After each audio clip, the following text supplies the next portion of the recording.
શ્રી ગણેશાય નમઃ. ત્રિશુલ ચેનલમાં તમારું સ્વાગત છે મિત્રો. આજે હું તમારી માટે બીલીપત્રનો મહિમા અને વિશેષ મહત્વ લઈને આવી છું. બીલીપત્રનો મહિમા. એકવાર દેવી ગિરજાના વિશાળ લલાટ ઉપર પરસેવાનું બિંદુ ઉપસ્યું. દેવીએ તેને લૂછી અને જમીન ઉપર ફેંક્યું. તે પરસેવાના બિંદુ વડે વિશાળ વૃક્ષ થયું. એક દિવસ ફરતા ફરતા દેવીએ તે ઘટાદાર વૃક્ષને જોયું. દેવીએ તે વૃક્ષનું નામ રાખ્યું બિલવ. બિલવના પાંદડા વડે ભગવાન શિવજીનું ભાવ રીતે પૂજન કરવામાં આવે છે. બિલવના ક્યારાને જળથી ભરપૂર રાખવો જોઈએ. વૃક્ષનું જતન કરવું જોઈએ. પૂજન કરવું, અર્ચન કરવું, આમ કરવું એટલે જ શિવ પૂજન કર્યા બરાબર કહેવામાં આવે છે. ત્યાં દીવો પણ પ્રગટાવવામાં આવે છે. બિલવના વૃક્ષના મૂળમાં શિવ અને પાર્વતી, તેના થડમાં દેવી દાક્ષાયણી, શાખાઓમાં મહેશ્વરી, પત્રોમાં પાર્વતી, ફળમાં કાત્યાયની, છાલમાં ગૌરી અને પુષ્પમાં ઉમાદેવીનો વાસ રહેલો છે. અને તેમના કાંટાઓમાં 9 કરોડ શક્તિઓનો ભંડાર ભરેલો છે. શિવલિંગ ઉપર બીલીપત્ર ચડાવતી વખતે મંત્ર જરૂરથી બોલવો જોઈએ. વળી તે અખંડ ત્રિદલ હોવું જોઈએ. હવે આપણે સાંભળીશું વિશેષ મહત્વ. બીલીનું ઝાડ મહાદેવ સ્વરૂપ માનવામાં આવે છે. બીલીની સેવા કરવાથી શ્રી લક્ષ્મીજીની પ્રાપ્તિ થાય છે. નાના મોટા જીવજંતુ જાણીએ અજાણીએ મૃત્યુ પામ્યા હોય તો બીલીની પ્રદક્ષિણાથી જ તે પાપ ધોવાઈ જાય છે. બીલીના ઝાડ નીચે શિવ પુરાણ વાંચવાથી અક્ષય પુણ્ય પ્રાપ્ત થાય છે. બીલીનો કાંટો વાગવાથી મૃત્યુની પીડા હરાય છે. બીલીની પ્રદક્ષિણા કરવાથી 68 તીર્થમાં પ્રદક્ષિણા કર્યા બરાબરનું પુણ્ય પ્રાપ્ત થાય છે. બીલીના ઝાડને પાણી પીવડાવવાથી શિવજીને અભિષેક કર્યા બરાબરનું ફળ પ્રાપ્ત થાય છે. બીલીના ઝાડ નીચે ઓમ નમઃ શિવાયનો મંત્ર જાપ કરવાથી બીલીના પાન છે તેટલા પાન મહાદેવને અર્પણ કર્યા હોય તેટલું પુણ્ય મળે છે.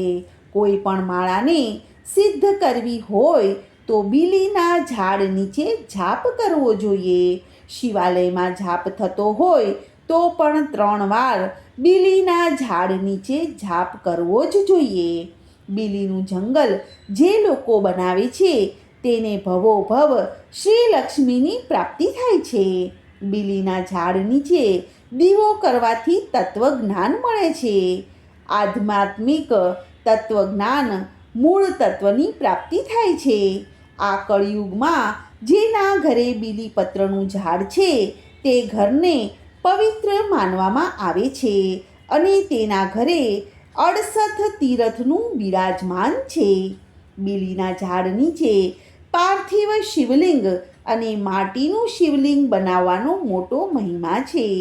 બીલીના ઝાડને અડવાથી કે સ્પર્શ કરવાથી ઘોર પાપમાંથી મુક્તિ મળે છે. બીલીના ઝાડના પાનને એ જ તોડી શકે છે જેણે તેને વાવ્યું હોય અથવા તો ઉછેર્યું હોય. બીલીના ઝાડ નીચે શિવ ભક્તને જમાડવાથી દરિદ્રતાનો નાશ થાય છે. બીલીના ઝાડ નીચે સૂવાથી કાલ રાત્રિ સુધરે છે. જે લોકો જ્યોતિર્લિંગની યાત્રા કરવામાં એટલે કે વૃદ્ધ લોકો અસફળ હોય તે જીવ બીલીપત્રનો આશ્રય લઈ અને જ ઘરથી બીલીપત્રની છાયા નીચે હોય તે ઘર નથી પણ તીર્થ છે. દેવતાઓ પણ બીલીના ઝાડની સ્તુતિ કરે છે.